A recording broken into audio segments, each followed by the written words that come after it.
Gaming hasn't changed much in delivery or concept for a number of years, but what has changed are the gamers.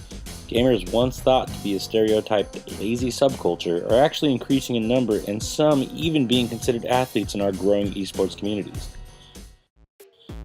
Gamers in my mind can be categorized in 4 standard types across a multitude of platforms.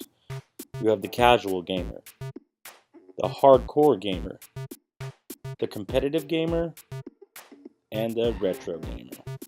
Meet Savannah, the casual gamer. She's a 23-year-old female with a love for The Legend of Zelda and all games adventurous and wild. Meet Ryan, the 15-year-old hardcore gamer. Video games are in his blood and he has a reputation of ruining people's stats online with his incredible skills. This is Kagan, the competitive gamer, looking to destroy his opponents and eventually join the big esports leagues to make that gaming money, a force to be reckoned with at 17 years old. This is Travis, the retro gamer, and the pinball enthusiast. He's got enough games in his collection to knock the nostalgia right out of you. I sat down with each gamer and asked a series of questions to gain insight and maybe provide some valuable knowledge to those who don't understand a gamer's way of life and how it benefits the gamer. I play video games mostly because I find them really fun. Like, I've been playing ever since I was a little kid on PlayStation 2, and it just kind of stuck with me through the years. Like, I played baseball, I've rode scooters, and I've always just had video games with me, whether it be for fun or competitively. I've found more fun and competitive lately than ever before because of the new Call of Duty release. So it's a way of, getting away and having fun with my friends just online. Firstly, because they're fun. And there's nothing like coming home from a stressful day and sitting down with a good video game and binging out.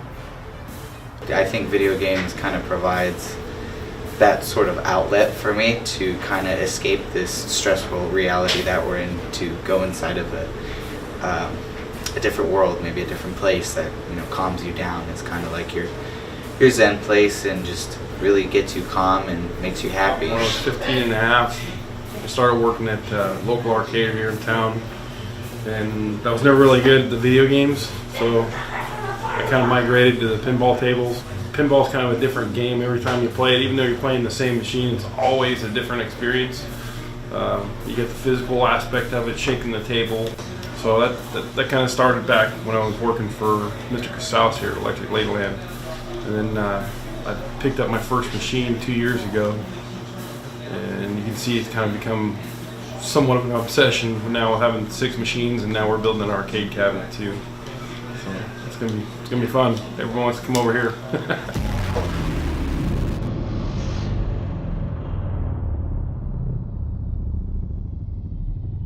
One of the benefits I have for social emotional wise is my professionalism.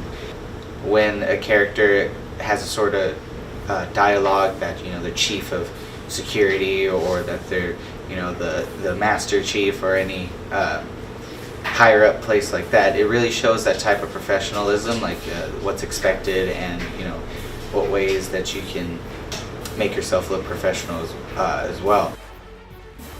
Just as you get better at video games and play them a lot more often, you can get great hand-eye coordination, and it's helped me with my driving. I drive a lot, and I can multitask in my head where things are going, and just it helps me maintain a better mental state too. I'm mostly calm and just kind of put the bad things aside and focus on the good things in life, and that's really what you do with video games, because I always try and strive and do better, and just kind of take the losses in games as like a learning experience. In the process of fixing all these machines, it's also honed my skills for troubleshooting electrical circuits and small moving mechanical parts, and making the adjustments on all the switches and whatnot has helped me out immensely with the elevators, as far as firing them up.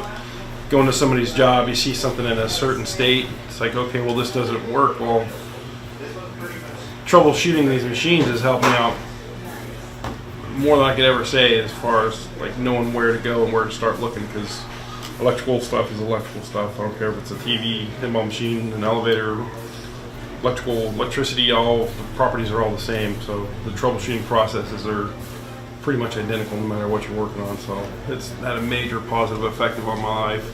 Pinball has, furthering my career. Hand-eye coordination, absolutely. Some of those games are pretty hard. You get friendships. You gain friendships from playing online. There's people all over the world that play with you.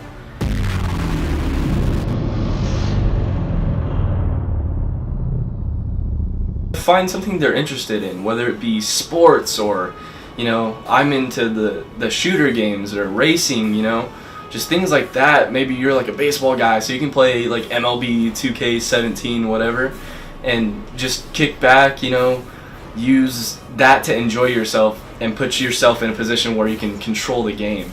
And I feel like that would relax them a lot more and make them have fun. These answers are the points of view of a small demographic of gamers.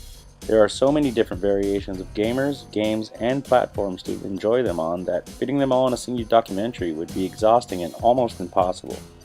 So with this small amount of light shown onto a select few, I challenge you to grab the gamer in your life and ask them why they enjoy gaming so much, as well as really try to understand their reasoning behind it.